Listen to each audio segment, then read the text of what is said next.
پاکستان کا مطالبہ تسلیم، ICC نے اینڈی پائیکرافٹ کو ہٹا دیا۔ ایشیا کپ کا تنازع بالآخر حل ہو گیا۔ ICC نے اینڈی پائیکرافٹ کی جگہ رچی رچرڈسن کو میچ ریفری بنا دیا۔ پاکستان آج UAE سے اپنا میچ کھیلے گا۔ چیئرمین PCB محسن نقوی کی زیر صدارت PCB کے اعلیٰ حکام کے اجلاس میں ایشیا کپ کھیلنے یا نہ کھیلنے کے حوالے سے مشاورت کی گئی۔ ترجمان PCB عامر میر کے مطابق پاکستان کرکٹ بورڈ نے ایشیا کپ کے حوالے سے ابھی تک کوئی حتمی فیصلہ نہیں کیا۔ اس حوالے سے مشاورت جاری ہے اور آج حتمی فیصلہ کر لیا جائے گا۔ ترجمان کا کہنا تھا کہ فیصلہ پاکستان کے مفاد کو مد نظر رکھ کر کیا جائے گا۔ ایشیا کپ میں پاک بھارت میچ میں ریفری اینڈی پائیکرافٹ کی بھارتی عہدیداروں کے ساتھ ملی بھگت کے ٹھوس ثبوت سامنے آ گئے۔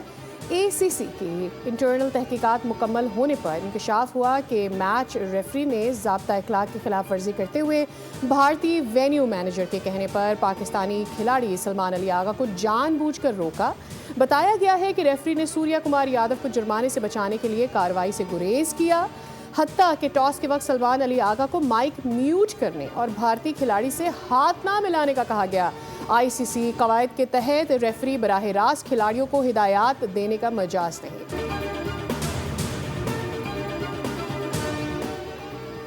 پاکستان اور بھارت کو ایک اور میدان میں ٹاکرا۔ Olympic gold medalist Arshad Nadeem نے ورلڈ ایتھلیٹکس چیمپئن شپ میں کامیابی کے لیے فین سے دعاؤں کی درخواست کر دی۔ ویڈیو پیغام میں کہا کہ آج ٹوکیو میں جیولن تھرو کا کوالیفائنگ راؤنڈ کھیلوں گا، دعا کریں آج پرفارم کر کے فائنل کے لیے کوالیفائی کروں۔ ورلڈ ایتھلیٹکس چیمپئن شپ کا فائنل راؤنڈ کل ہوگا۔ کوالیفائنگ راؤنڈ کے لیے ارشد ندیم اور بھارت کے نیرج چوپڑا کو الگ الگ گروپس میں شامل کیا گیا ہے۔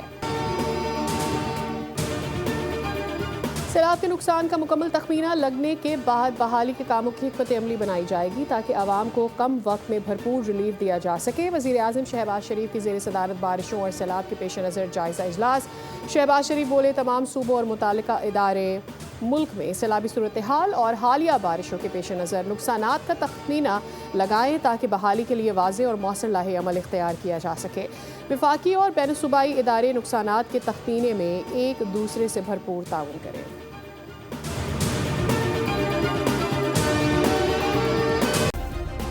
سبسکرائب کریں اور بیل دبائیں تاکہ کوئی خبر رہ نہ جائے۔